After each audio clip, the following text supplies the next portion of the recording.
इसी सेक्टर की एक जरा कंपनी है, फोर व्हीलर में हाल में लिस्टेड हुई है और वो है Hyundai मोटर। जरा उसके अनुमान समझ लेते हैं। उसके बाद हमारे साथ मयूरेश जोशी भी जुड़ गए हैं विलियम ओनिल के। मयूरेश जी बहुत शुक्रिया। सर थोड़ा सा वेट कीजिए, बस आपके पास आते हैं। एक बार जरा समझ लेते हैं कि Hyundai को लेकर उम्मीदें क्या हैं। सृष्टि फटाफट बता दीजिए Hyundai मोटर, इसके नंबर्स कैसे आएंगे?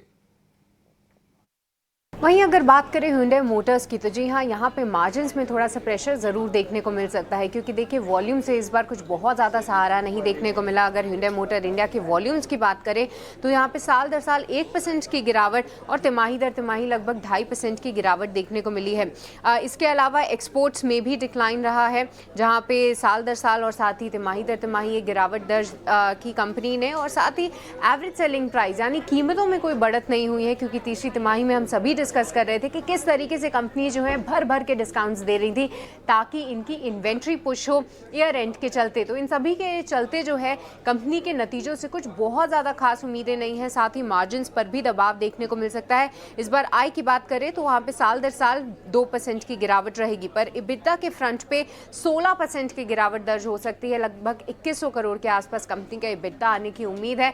वहीं मार्जिन्स में भी देखें तो 14.5% से अब घटकर 12.4% पे इस बार कंपनी के मार्जिन्स आने की उम्मीद है। यहाँ से कोई भी पॉजिटिव सरप्राइज आता है तो वो अच्छी तरीके से लिया जाएगा, और साथ ही इसी के चलते बाकी कंपनीज में भी एक रब ऑफ इम्पैक्ट आ सकता है। तो ये नंबर काफ़ी इंटरेस्टिंग होगा देखना। और साथ ही प्रॉफिट के फ्रंट पे 1278 करोड़ हमारी उम्मीद है आने की।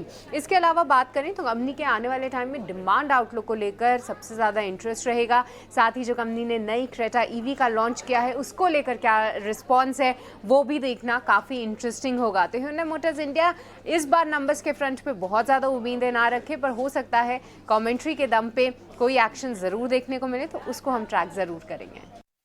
ठीक है, शुक्रिया सृष्टि ये सारे के सारे अनुमान बताने के लिए।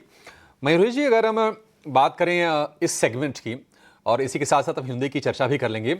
ये सभी कंपनीज के लिए थोड़ी सी चिंता रही है डिस्काउंट वाली, और इसके चलते हमने देखा कि मारुति में ऊपरी स्तरों से प्रेशर आया, टाटा मोटर्स का शेयर पिटा, Hyundai की में भी बात कर रही हैं कि मार्जिन पर ये प्रेशर डाल रही है। आपको ये सेगमेंट कैसा लग रहा है? और किसी को अगर बजट के हिसाब से प्लानिंग अगर करनी हो, कोई शेयर आपके फोकस में है मयूरेश जी?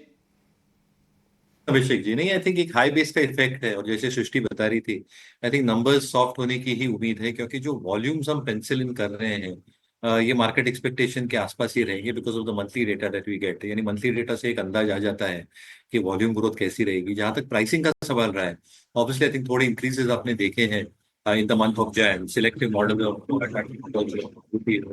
M&M हैव सीन इंक्रीजेस, और इनपुट कॉस्ट को मॉनिटर करना बहुत लाजमी होगा, क्योंकि अगर डिमांड सॉफ्ट रहती है और इनपुट कॉस्ट बढ़ती है, which means and product prices शायद बढ़ती है, तो ऑपरेटिंग लेवरेज का बेनिफिट बिल्कुल बैलेंस शीट पे आएगा ही नहीं।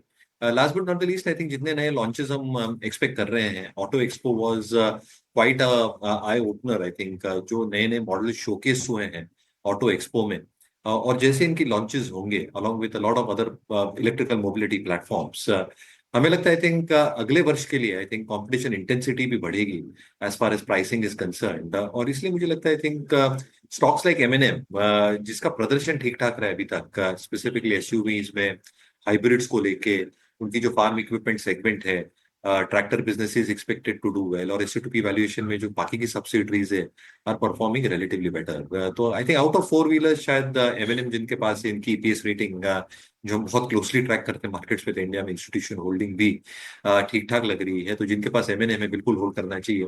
टू व्हीलर्स में आई थिंक जैसे पिटाई दिख रही है, आई थिंक वैल्यूएशंस काफी एलिवेट हो चुके थे अक्रॉस द पैक, इसलिए मुझे लगता है आई थिंक रिजल्ट्स की राह दिखनी चाहिए as far as two wheelers is concern. Auto ancillaries थोड़ा सिलेक्टिव रहना पड़ेगा at this juncture as well, but अगर ट्रेड ऑफ समझूं तो मेरे हिसाब से I think auto ancillaries can perform better ये वित्त वर्ष के लिए compare to the core of the pack.